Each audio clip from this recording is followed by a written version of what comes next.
के चरणों में बैठकर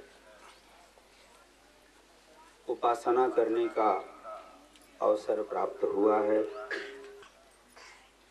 आज का दिन यथार्थ में जागरण का दिन है।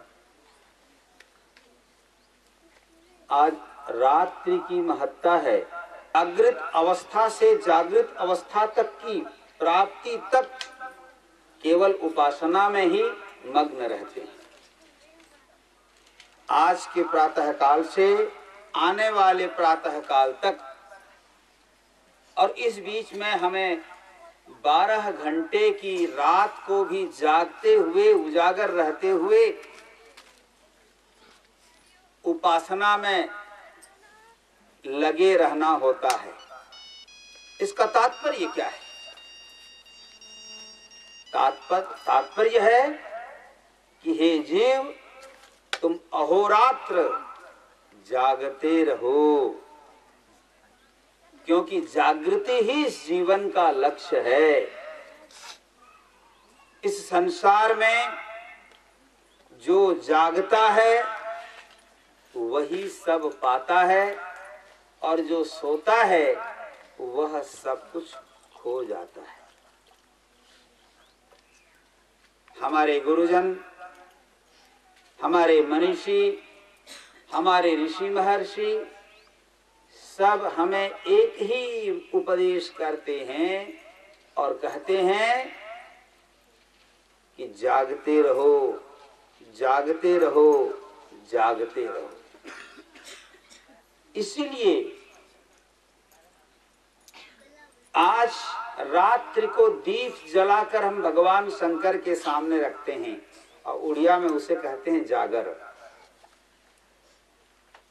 जागर जालना।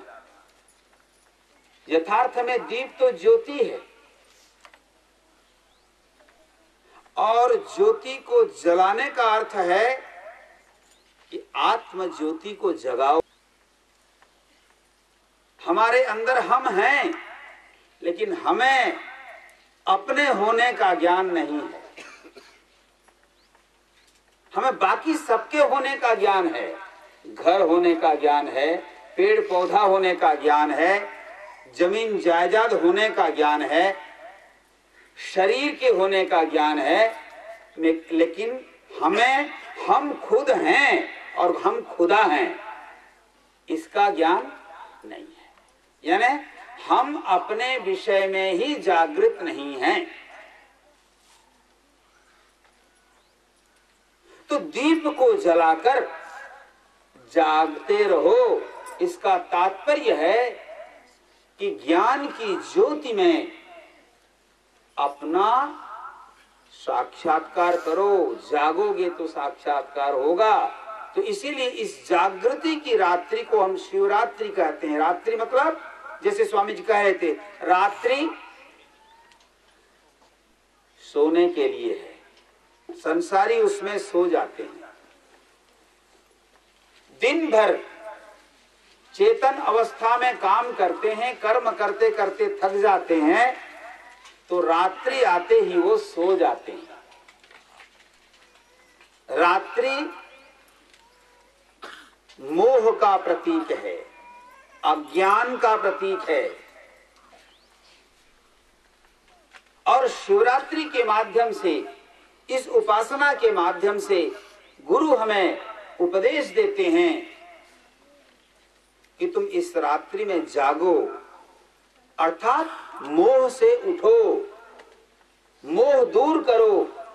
मोह मिट जाएगा, अज्ञान मिट जाएगा, तो ज्ञान स्वरूप जो तुम स्वयं हो, तुम्हारे अंदर स्थित परमात्मा, वह और कोई नहीं, तुम स्वयं हो। कहते कि शंकर जी किसका ध्यान कर रहे हैं?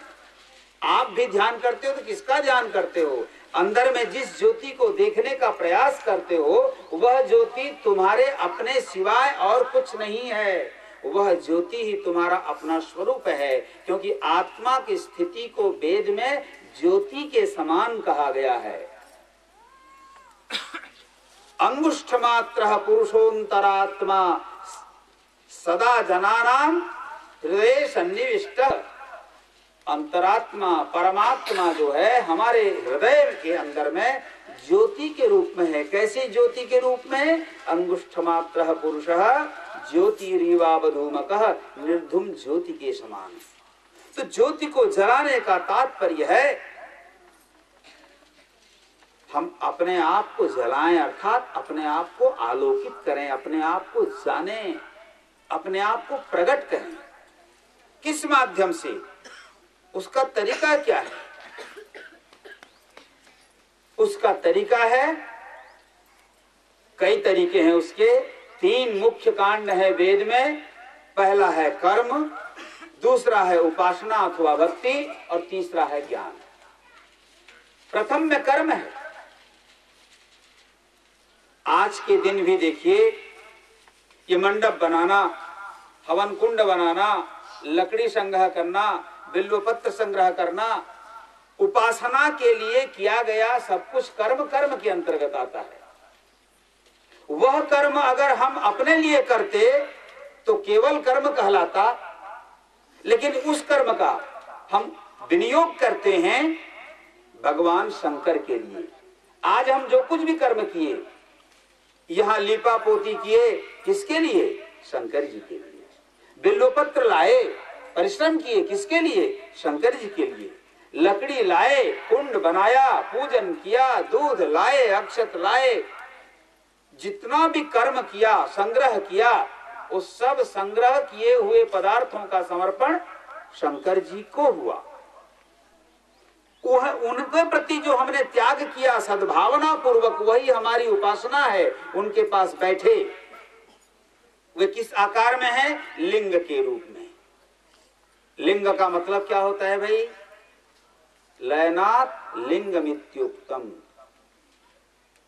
लयनात्, जिसमें ये समग्र ब्रह्मांड लीन रहता है, उसे लिंग कहते हैं।